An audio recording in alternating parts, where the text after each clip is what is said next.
사회과학 도덕, 사과도라는 이름이 붙어 있고요. 만점 받아라는 의미에서 만점 사과도 교재로 만들었습니다. 이 교재의 특징은 교재를 보시면서 말씀드리는 게 훨씬 빠르실 것 같아서 바로 들어갈게요. 일단 사회과학 도덕을 공부하는 교재다라는 사실 이해해 주셨으면 좋겠고 3학년 교재부터 먼저 보여드리도록 하겠습니다. 구성은 이래요. 3학년 1학기가 3권, 2학기가 3권. 그래서 6권을 공부를 하면 3학년 사회과학 도덕을 다 공부하게 됩니다. 4학년도 6권이고요. 5, 6학년은 아직 교과서가 출시가 되지 않아서 정확하게 말씀드리기는 힘든데 아마 3권으로 마무리할 수 있지 않을까 이렇게 생각은 하고 있습니다. 일단 3학년 1학기 1권이에요. 그거부터 한번 보도록 하겠습니다. 목차 보시죠. 목차가 이렇게 되어 있습니다. 사회과학, 도덕과학 이렇게 되어 있죠. 한 권당 4개 파트로 나누어서 공부를 합니다. 사회과학, 도덕 3과목인데 한 번은 과목이 겹쳐요. 그래서 1권은 이래요. 사회, 장소란 무엇인가? 과학, 힘과 우리 생활. 도덕, 나를 찾아 떠나는 여행, 성실하게 사는 삶. 과학, 동물의 생활. 요 4가지 단원을 공부합니다. 이게 1권이에요. 2권, 3권까지 하면 1학기가 끝나요. 먼저 사회부터 보죠. 장소란 무엇인가? 학습 목표가 아래쪽에 나와 있습니다. 이 학습 목표를 보시면 오늘 공부할 게 이런 내용이구나라는 걸 바로 알 수가 있습니다. 선생님이나 원장님께서도 읽어보시고 지도를 해주시면 되고 아이들도 읽어보고 공부를 하게 해주세요. 오늘 뭘 공부할 건지를 알아보는 거니까 내용으로 들어가죠. 학습 전 체크가 있습니다. 사람이 살거나 생활하는 공간을 COTOC라고 한다. 장소죠. 오늘 공부할 내용이에요. 1번부터 10번까지 학습 전 체크가 되어 있고, 내용을 짐작할 수가 없으니까 공부를 안 해서 내용을 모르잖아요. 그래서 초성 힌트를 줘놨습니다. 초성 힌트 준다고 해도 맞추기 어렵죠. 이거 어른도 잘 못 맞춰요. 공부 안 했으니까 그렇죠. 그래서 이건 오늘 이거 공부할 거다라는 걸 미리 한번 해보는 거예요, 그냥. 아마 한 두 문제, 세 문제 정도 맞출걸요, 아이들이. 근데 끝나고 나서 한 번 더 해요. 공부했으니까 이제 훨씬 많이 맞추겠죠. 비교를 해볼 수 있습니다. 오늘의 낱말, 장소, 골목길, 우리 고장이라는 중요한 낱말을 공부할 거다라는 걸 미리 낱말을 한번 살펴보고 들어갑니다. 공부한 후에 낱말을 공부하는 게 아니고 낱말을 살펴본 후에 본문으로 들어가요. 장소란 무엇인가? 본문이 나오죠, 이렇게. 뭐 내용을 자세히 읽지는 않겠습니다. 이 교과서에 있는 내용을 조금 각색하고 필요한 정보를 조금 더하고 공부를 좀 쉽고 재밌게 할 수 있도록 본문을 재구성한 거예요. 이렇게 본문을 읽고 공부한 후에 아래쪽에서 한눈에 정리하기 나오죠. 이 괄호를 채우면서 위에서 공부한 걸 확인합니다.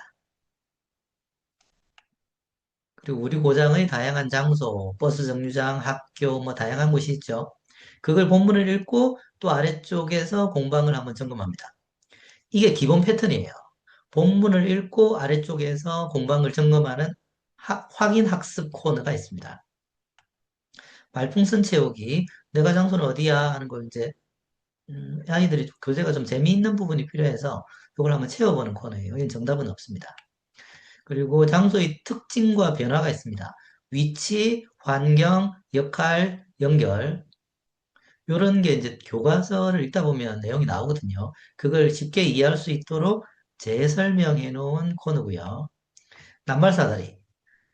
역할, 변화, 위치, 환경이라는 단어를 이해할 수 있도록 이렇게 사다리 타기를 통해서 낱말을 익히는 연습을 합니다. 문제풀이가 나와요. 이 객관식인데 요 앞에 있는 내용들을 확인해 보는 겁니다.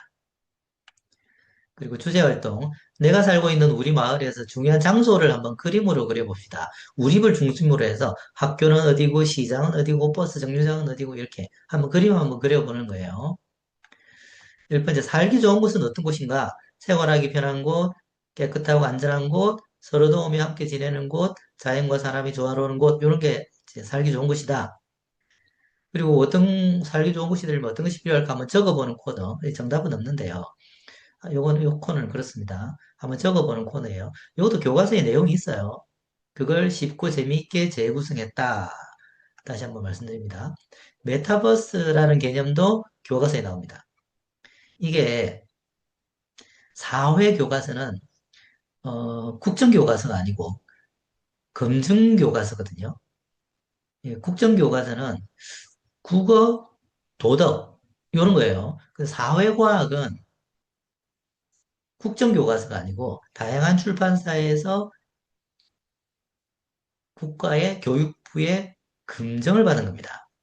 그 제가 이 교재를 개발을 할 때 다양한 출판사의 교과서를 구입을 해서 뭐가 다른지를 다 검사하고 공통된 요소가 있겠죠. 공통된 요소는 다 집어넣고 다른 요소들 중에서 금전 교과서들 중에서 조금 요거는 요즘 시대에 맞고 배울 만한 것들이 있다라는 걸 추가로 넣었어요. 그리고 제가 생각할 때 또 공부하기 좋은 걸 또 추가로 넣고 메타버스라는 개념도 모든 교과서에 다 들어가 있는 게 아니고 금전 교과서 중에서 요거 재밌는 장소의 개념을 이렇게 가져왔는데 사이버 공간이잖아요. 메타버스라는 개념이. 그걸 여기 넣어서 어린아이들이 일찍부터 메타버스라는 개념을 알 수 있도록 넣은 코너입니다. 그래서 이렇게 보시면 돼요. 도덕을 제외한 사회과학 도덕 중에서 도덕을 제외한 사회와 과학은 교육부에서 직접 만든 게 아니고 교육부에서 다양한 출판사 교과서를 검증해준 출판사고 출판사가 8개에서 10개 정도가 있습니다. 교과서가 8종에서 10종이 있다는 거예요. 사, 어, 사회과학 교과서가. 제가 그걸 살펴보고, 아, 이 부분을 공부할 때는 공통된 부분이 이거고, 특이한 부분이 이건데, 공통된 부분은 다 공부를 하고, 특이한 부분은 중요한 부분을 넣어서 조금 재구성을 했다라고 이해해 주시면 된다는 거예요. 그래서 원장님들이나 선생님들이 가르치는 아이들이 사용하는 교과서가 과학과 사회는 학교마다 다릅니다. 하지만 우리 교재는 학교마다 교과서가 달라도 금정 교과서들을 종합해서 만들었기 때문에 그걸 다 포괄하고 있다라고 보시면 돼요. 물론 설명하는 방식이 과학은 다른 부분이 좀 있습니다. 예를 들면 뭐 물에서 사는 식물을 설명을 할 때 교과서마다 물에서 사는 식물을 다 다양하게 설명을 하거든요. 그 물에서 사는 식물을 모두 다 가져와서 이 교재에 넣을 수는 없어요. 그러면 교재가 너무 양이 많이 늘어나고 공부할 게 너무 많기 때문에 그리고 그런 걸 다 알 필요도 없기 때문에 하지만 교과서에서 핵심적으로 설명하려고 하는 내용들은 다 공통적으로 넣었다라고 보시면 되겠습니다. 이해하셨죠? 공공기관의 역할에 관해서도 공부합니다. 행정복지센터가 뭐고, 경찰서는 뭐고, 소방서는 뭐고, 병원과 보건소는 어떤 역할을 하고 이런 거예요. 그리고 이걸 장소 알아보기 이렇게 해서 뭐 하는 건지 그림을 하나 맞춰보는 코너도 넣었습니다. 이 첫 번째 교재라서 좀 쉬워요. 3학년 교재는 4학년 교재에 비해서 난이도가 조금 낮습니다. 제가 3학년 교과서하고 4학년 교과서를 구분해서 살펴보니까 난이도 차이가 제법 있어요. 그만큼 저학년과 고학년이 구분되는 기준에 4학년이 있는 거죠. 자, 이건 특이한 건데요. 기초학력평가 예상 문제를 넣었습니다. 지금까지 공부한 내용을 기초학력평가 예상 문제로 15문제 정도 가까이, 10문제에서 15문제 정도 나와요. 이렇게 공부를 다시 하는 거예요. 앞에 공부한 걸 객관식을 통해서 다시 한번 공부하는 겁니다. 이렇게. 이게 기초학력평가 예상 문제입니다. 이게 단원 끝날 때마다 계속 나와요. 이게 좀 특이한 점이에요. 그리고 마무리 평가 있죠? 1번부터 10번까지 마무리 평가가 있는데 이건 처음에 나왔던 학습 전에 공부한 내용 똑같습니다. 그래서 비교해 보는 거예요. 학습 전에는 3문제를 맞췄는데 학습 후에는 9문제를 맞췄네. 그러면, 아, 학습하고 나서 이런 걸 내가 많이 알게 됐구나. 확인이 되죠. 부모님들한테도 보여드리기 좋아요. 학습 전에는 얘가 이거 이만큼밖에 못 맞췄는데, 학습하고 나니까 이만큼 맞췄어요. 라고. 사회였습니다. 두 번째는 과학입니다. 힘과 우리 생활이라는 단원인데, 학습 목표가 여기 있죠. 읽고 시작해 주시고요. 과학이라는 이 과목의 특성이 좀 있죠. 학습 전 체크가 역시 나옵니다. 이렇게. 중요한 낱말이 나와요. 관찰, 분류, 추리, 힘, 무게, 그램, 킬로그램, 측정, 수평, 빗면, 지뢰. 이런 오늘 배울 단어들입니다. 중요 단어들. 이 학습전 체크고요. 그리고 낱말이 나옵니다. 관찰, 측정, 분류, 추리. 과학할 때 꼭 중요한 단어죠. 무조건 알아야 되는 핵심 단어들입니다. 이걸 살펴보고 힘이란 무엇인가? 물체를 움직이게 하고 물체를 멈추게 하고 모양을 변화시키게 하는 게 힘이죠. 요걸 공부한 후에 아래쪽에 빈칸에 낱말을 넣어봅니다. 확인 평가예요. 위의 내용을 잘 읽었는지를 다시 확인해 보는 겁니다. 이게 기본 패턴이라고 말씀드렸죠. 모든 과목에서 이게 기본 패턴입니다. 물체의 움직임과 힘에 대한 설명이 나오고 괄호를 채워서 확인 평가예요. 물체의 거울과 저울, 무게와 저울, 요걸 공부한 후에 아래 확인 평가를 해요. 기본 패턴입니다. 요걸 계속 반복해 주시면 돼요. 요건 교사용이라서 빨간색으로 답이 있는데 원래는 학생용이니까 답이 없겠죠? 그리고 교사용은 따로 판매가 되지 않고요. 요 빨간 표시 있죠? 이 정답. 요걸 파일 형태로 제공해 드릴 계획입니다. 이 교재는 제가 만들 때 원장님들이나 선생님들이 좀 가르치기 쉽게 만들기 위해서 그 무학년제로 혼자서 학습할 수 있도록 교재를 만들었습니다. 설명을 친절하게 하고 쉽게 이해하게 만들어서 혼자 공부하고 문제 풀고 원장님과 선생님은 채점만 할 수 있게 만들었어요.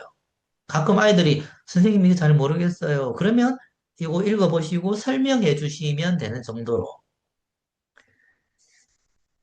그래서 수업이 좀 편리하다, 편하다는 말씀드릴 수 있겠고, 그리고 또 하나 좋은 점은 이렇게 혼자서 학습이 가능하기 때문에 어, 보통 예를 들면 우리가 뭐 안상은 글담 논술 교재나 리딩 아이, 한국사 이런 걸 공부를 하다 보면 사회과학 도덕을 따로 공부시켜야 되는데 시간이 부족할 때가 있잖아요. 그럴 때는 아이들한테 이 교재를 과제로 내주시면 돼요. 집에 와서 요만큼 읽어보고 공부해서 선생님한테 다음 시간에 검사 맡아라 이렇게 과제로 내주시면 돼요. 그러면 부모님 입장에서는 여기서는 읽기와 논술, 국어도 공부하는데 사회과학, 도덕, 이 과목도 가르쳐 주네? 그걸 우리 학원에서는 알려준다라는 걸 부모님들에게 어필할 수 있죠. 그리고 실제로 이 과목들이 중학교 가면 중요해지죠. 초등학교 때는 그렇게 중요한지 몰라요. 초등학교 때는 부모님들이 국어, 영어, 수학, 특히 영어, 수학에 목숨을 거는 경향이 좀 있죠. 근데 중학교 가면 상황이 완전히 달라지죠. 영어, 수학이 문제가 아니죠. 과학, 도덕, 사회 다 중요해집니다. 심지어 지금 고등학교 체계에 올라가 버리면 여러분 그 최저 맞추려면 수능을 잘 쳐야 되잖아요. 근데 수능 과목에도 뭐가 들어가요? 사회, 과학 다 들어가죠. 그리고 내신을 잘 받아야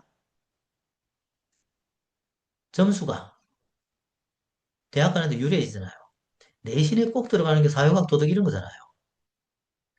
사회과학은 특히나 점수 비중도 많이 높아졌습니다.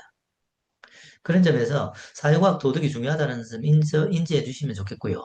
중학교 1학년 들어가서 부모님들이 멘붕 오는 순간이 뭐냐 하면 도덕 점수입니다. 아이들이 도덕 점수가 안 나와요. 수학 점수보다 도덕 점수가 더 낮은 경우도 많습니다.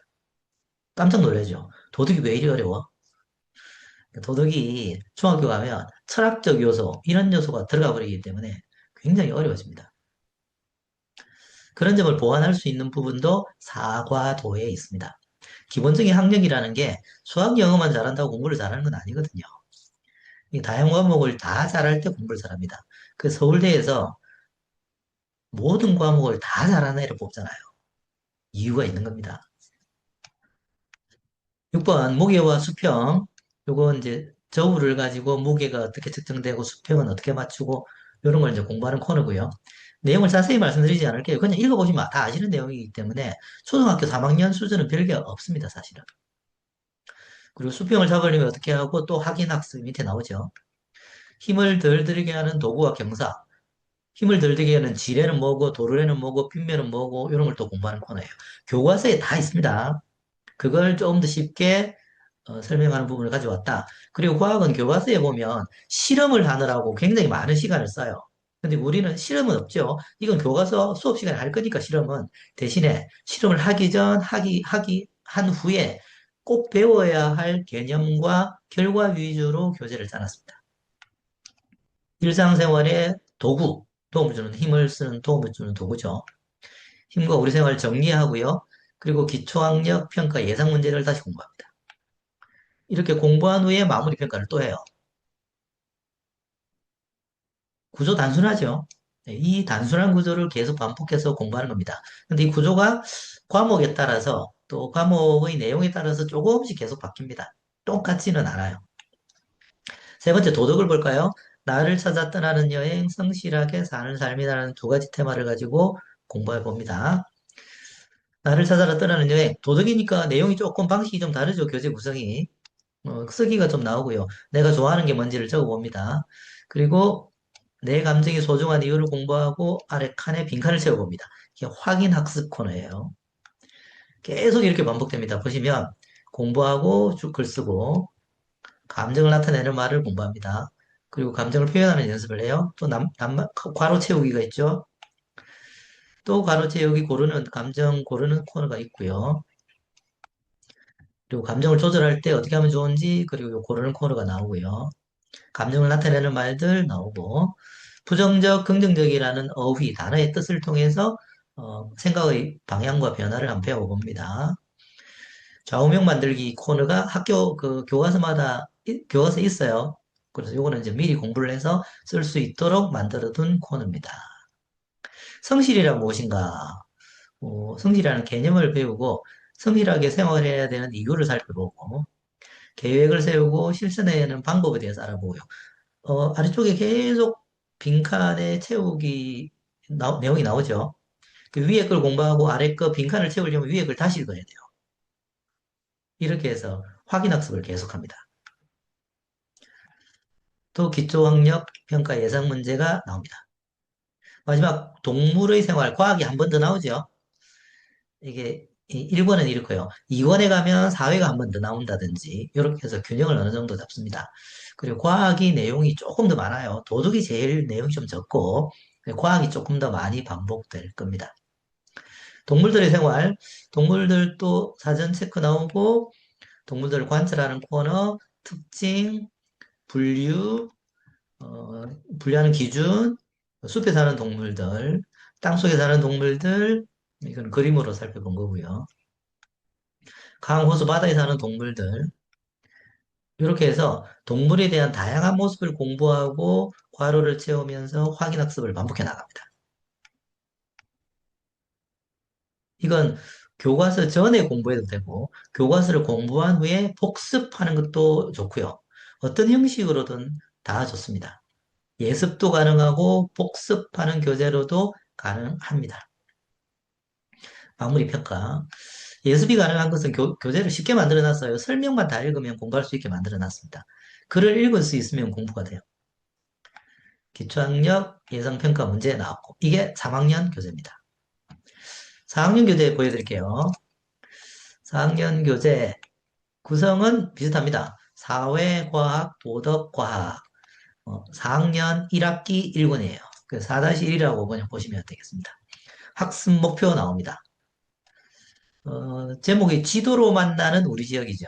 우리 지역과 지도에 대해서 공부하는 거예요. 학습 전 체크 나오고요. 그리고 오늘 배울 낱말, 방위, 범례, 등고선, 축적, 행정구역, 지형, 강수량이라는 중요 낱말부터 배우고 들어갑니다. 자, 4학년 교재니까 3학년 교재에 비해서 보세요. 조금 난이도가 있죠. 범례, 등고선, 축적 이런 말들은 사회를 전문적으로 배워야 알 수 있는 단어잖아요. 4학년 때 이게 나와요. 그러니까 조금 3학년보다는 난이도가 있습니다. 지도란 무엇인가? 지도를 설명하는 부분이에요. 그리고 역시 지도 설명하고 나서 이거 나오죠? 확인학습. 괄호를 채워서 공부한 걸 중요한 내용을 다시 확인합니다. 지도, 방위표 보는 방법, 기호, 범례, 축적이라는 단어의 뜻을 공부합니다. 그리고 제가 3, 4학년 교재를 만들다 보니까 핵심이 뭐냐? 개념이에요. 어휘, 단어입니다. 우리가 학문을 공부하는 게 개념을 공부하는 거죠. 이 사회과목 보십시오. 기호가 뭐지? 범례가 뭐지? 축적은 뭐지? 약도는 뭐지? 방위표는 뭐지? 그걸 이해하는 거예요. 그럼 그걸 딱 보면, 아, 이거는 범례를 말하는 거네. 이건 약도네. 이건 축적이네. 그걸 이해하는 공부죠. 그래서 이 개념과 핵심 어휘를 충분히 익힐 수 있도록 교재를 내용 이해, 확인학습. 그걸 계속 반복시켜 놓은 겁니다. 여기 또 나오죠. 확인학습. 계속 반복해서 나옵니다. 축적이라는 게 뭐냐. 요 표를, 요 모양을 보시면, 300m. 1cm가 300m라는 뜻이죠. 지도에서. 요걸 공부하게 훈련시키도록 이렇게 계속 반복 학습시켜 놨습니다. 그래서 같은 요 한 테마를 공부한다고 보면, 같은 내용을 기본적으로 3번, 많이는 4번 공부합니다. 등고선이 뭔지를 4번 공부하게 돼 있어요. 등고선, 요거 읽는 방법도 설명하고 확인학습하고요. 우리 지역의 모습, 행정구역, 요거 살펴보는 코너가 있고, 또 뭐 행정구역, 인구, 면적, 지형, 강수량, 요걸 표를 보는 방법도 설명을 합니다. 제주 지역의 평균 기온, 요걸 공부하고요. 또 괄호 채우기 또 나오죠. 그래프 보는 방법을 통해서 괄호 채우기가 나옵니다. 요건 또 개념을 그림을 연결해서 이해하는 거예요. 확인학습 코너에서. 기초학력 예상 문제 나왔습니다. 이렇게 문제를 풀면 한 단원이 끝나요. 마무리 평가 나오죠. 과학 가볼까요? 자석의 이용. 4학년 1학기에 자석에 대해서 배우거든요. 학습 목표 나오고요. 학습 전 체크할 거 나옵니다. 그리고 중요 용어 나옵니다. 관찰, 측정, 분류, 예상, 추리, 의사소통, 자석의 극, N극과 S극. 자석의 성질, 나심반의 북쪽, N극이죠. 이런 경우를 중요 단어다, 공부할 거다라는 거고, 이제 과학을 잘하려면 이런 단어를 알아야 되고 확인학습 들어가고요. 자석에 붙는 것이 뭐고 안 붙는 것이 무엇인지를 구분하는 연습을 하고 자석과 철에 작용하는 힘이 뭔지를 한번 살펴봅니다. 그리고 자석에서 극찾기, N극과 S극 이런 거죠. 그림 같은 것도 저희가 신경 써서 만들었습니다. 극은 서로 끌어당긴다, 뭐 이런 거고요. 다른 것끼리. 같은 것끼리는 밀어낸다. 이걸 계속 반복하는 모습을 보고 계십니다. 일상생활에서 자석은 어떻게 쓰일까? 뭐 냉장고 문에 쓰이고요. 뭐 이런 이것도 교과서마다 조금 다르게 설명하는 건데 이걸 묶어서 이해하기 쉽게 얘도 공통된 걸 많이 가지고 와서 만들어 놨습니다. 확인학습도 나오죠. 이렇게. 그림이 이거 만든다고 고생했습니다. 요즘 AI가 발달해서 그나마 이렇게 우리가 자체적으로 만들 수 있어서 좋기는 한데 이걸 하나하나 만드는데 엄청 노력이 들어갔어요. 그래서 시간이 좀 많이 걸립니다. 자석을 이용한 종합 정리하고요. 또 마무리 평가 또 나오죠.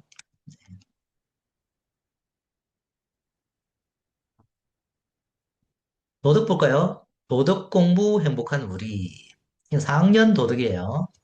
학습 전 체크 나오고 오늘 배울 중요한 낱말. 도덕, 정직, 자주, 절제, 책임, 협동, 효도, 도리, 모범.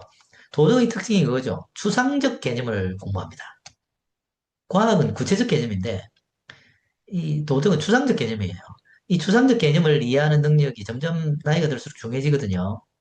그래서 도덕이 중요한 과목입니다. 나중에 이게 추상적 개념이 뭐냐면 다 철학이에요. 철학적 사유. 이 추상적 개념을 모르면 생각하는 깊이가 늘어나지 않습니다.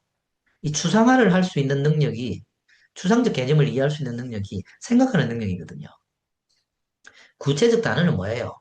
뭐 스마트폰, 전화기, 마우스, 컴퓨터 이런 거는 구체적 단어죠. 추상적 단어 이런 개념을 이해해야 머리가 좋아요. 학습 능력이 뛰어납니다. 통찰력이 생겨요. 도덕은 중요한 과목입니다. 오늘은 무엇을 익힐까? 오늘 뭐 하는지 공부할 건지 살펴보고요. 도덕이 뭘까? 이런 게 도덕이다라고 공부하고 확인 학습 나오고요. 정직, 자주, 절제 이야기. 스토리를 통해서 정직이 뭐지, 자주가 뭐지, 절제가 뭐지를 공부합니다. 그리고 확인 학습도 나오죠. 책임, 협동, 효도 이야기를 통해서 개념을 배우고 또 확인 학습을 통해서 확인합니다. 도덕 공부 어떻게 할까? 어떻게 하는 방법을 쭉 교과서에 설명하거든요. 그걸 쉽고 재미있게 또 그림으로 이렇게 만들어서 또 확인 학습으로 공부합니다. 정리하기, 도덕 공부라는 네 가지 단계가 있어요. 알기, 생각하기, 느끼기, 실천하기. 이 교과서에 있는 내용이거든요. 이걸 쉽게 설명을 해서 요 단계별로 공부하도록 이렇게 그림으로 표로 또 만들어서 이해합니다. 근면과 책임 이야기, 스토리를 통해서 아이들의 경험 이야기를 통해서 공부하고 한문 정리하고 평가 마무리. 이렇게 하면 한 단원이 끝납니다. 도덕이고요. 기청력 예성 문제 나오고 마지막 물의 상태 변화. 요건 과학입니다. 학습 목표 나오고 학습 전 체크 역시 나오고요. 물의 상태가 나옵니다. 물의 상태가 기체, 액체, 고체 이거죠. 물은 세 가지 상태가 있다. 그리고 얼 때와 녹을 때는 이렇다. 이거는 물의 정발, 이용한 것, 물이 끓을 때는 어떻게 끓고 어떤 현상이 일어나고 이걸 활용한 건 뭐가 있고 차가운 물체 표면에는 어떤 일이 일어나는가? 응결이죠, 응결. 이 개념을 설명하는 코너입니다. 그 4학년 과학은 3학년 과학에 비해서 확실히 차이가 나죠. 응결 이런 단어가 나오면 훨씬 어려워진다는 거잖아요. 응결이라는 개념을 이해해야 돼요. 그죠? 그걸 공부하는 교재입니다. 물을 얻어내는 장치도 있습니다. 교과서에 이렇게 나와요. 그걸 또 그림과 내용으로 공부를 해 봅니다. 물의 상태 변화를 이용하는 기계가 뭔지도 알아보고요. 그리고 정리하기를 한 후에 마무리 평가, 그리고 기초 학력 예상 문제를 풀어봅니다. 이렇게 해서 4학년 교재가 끝이 납니다. 자, 구성과 내용 방식은 이해하셨죠? 요거 보시면서 원장님들 선생님께서는 이거 수업을 어떻게 하지? 이건 그냥 바로 직관적으로 이해하실 수 있는 부분이라 수업을 어떻게 하지는 크게 어렵지 않으실 거예요. 우리 학원 특성 또 선생님과 원장님들이 수업하는 방식이 조금 다르긴 하지만 요걸 이렇게 응용하면 되겠다라는 판단은 충분히 가능하시지 않을까 싶습니다. 그래서 요거 조금 추천드리는 방법은 뭐 몇 개가 있는데요. 이걸 정규 수업으로 활용하는 방법이 하나 있습니다. 아이들이 일주일에 두 번, 세 번 온다. 그러면 우리는 국어, 읽기, 논술 외에도 사회과학, 도덕을 따로 가르친다. 그렇게 해서 아예 그냥 일주일에 한 번을 요 교재로 수업을 잡으시면 되죠. 그런 방법이 하나가 있고요. 근데 뭐 일주일에 한 번밖에 안 온다. 혹은 두 번 오는데 시간이 좀 부족하다. 그러면 역시 요건 과제로 내주시는 것도 좋은 방법이에요. 과제로. 과제로 내면 아이들이 해올 거니까 체크만 해주시면 되잖아요.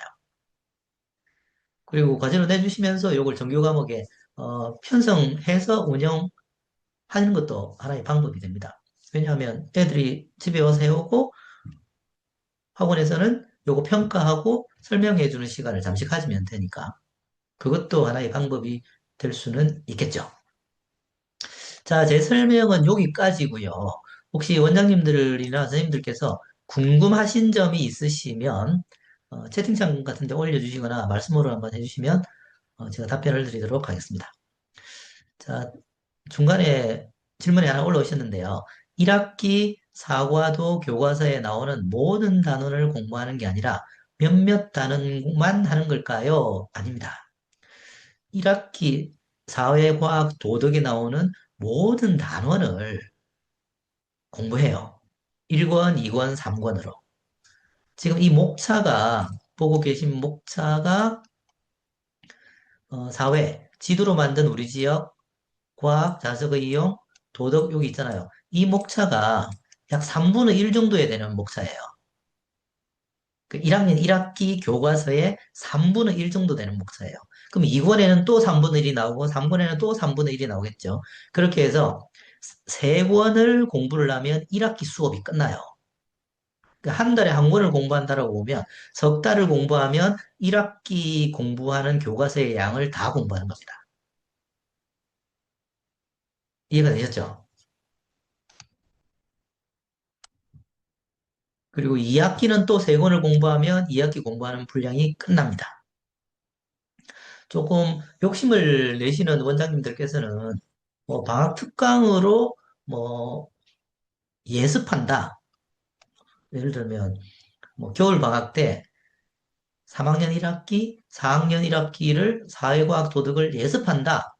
이렇게 하시는 방법도 있고 아니면 뭐 1학기 끝난 걸 복습한다. 방학 때. 방학 특강으로. 이렇게 하셔도 되죠. 뭐 조금 욕심을 내면 예습과 복습을 함께 한다. 이렇게 보셔도 될 것 같습니다. 근데 지금은 만들어지고 있는 단계라서 한 달에 한 번씩 만들어질 거거든요. 그걸 감안해서 계획을 세우셔야 됩니다. 그럼 지금 12월 20일까지 1권이 나왔죠. 1월 20일까지 2권이 나오겠죠. 3월 20일까지 2월 20일까지 3권이 나오겠죠. 그럼 그게 1학기가 끝이에요. 다른 질문 보겠습니다. 3학년 때 예습한다거나 4학년 복습을 하거나 말씀 좀 끊으셨네요. 이번 방학 때는 학년당 2권만 출시되는 걸까요? 어, 아니요, 3권 다 나올 거예요. 그러니까 지금 12월 20일에 1권, 1월 20일에 2권, 2월 20일에 3권이 나오죠. 3권 출시가 좀 늦어요. 그게 방학 때 3권은 사용을 못할 가능성이 있다는 겁니다. 뭐 최대한 당겨는 보겠습니다만 그거는 감안하셔야 됩니다.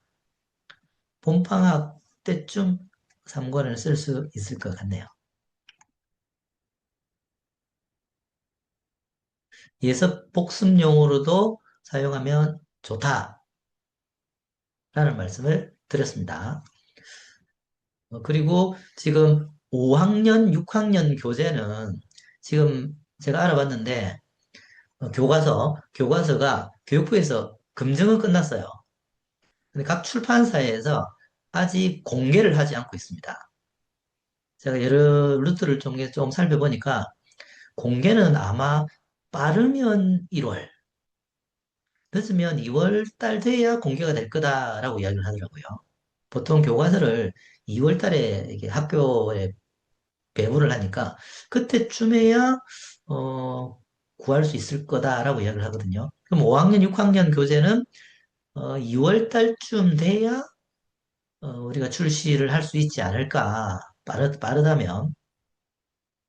이렇게 봐집니다. 지금 교과서가 5, 6학년 교과서가 전면 개편 중이기 때문에 일어나는 현상입니다. 그리고 또 질문이 나오셨는데, 아, 네. 5, 6학년이 아쉽네요. 그렇습니다. 5, 6학년 교과서가 빨리 좀 이렇게 공개가 되면 저희들도 빨리 만들어서 수업을 할 수 있을 텐데, 그게 좀 아쉽습니다. 대신에 3월 달부터는 공급이 될 테니까 5, 6학년 아이들에게 사회과학 도덕을 가르치실 때는 뭐 3월 달쯤에 우리도 이렇게 교과서를 본격적으로 가르칩니다. 사회과학 도덕을. 그렇게 진행해 주시면 되실 것 같네요. 조금 아쉽긴 합니다. 어쨌든. 자, 다른 질문 없으실까요? 네, 없으시다면 여기서 마무리하고요. 필요한 추가적인 질문은 저한테 카톡 주시면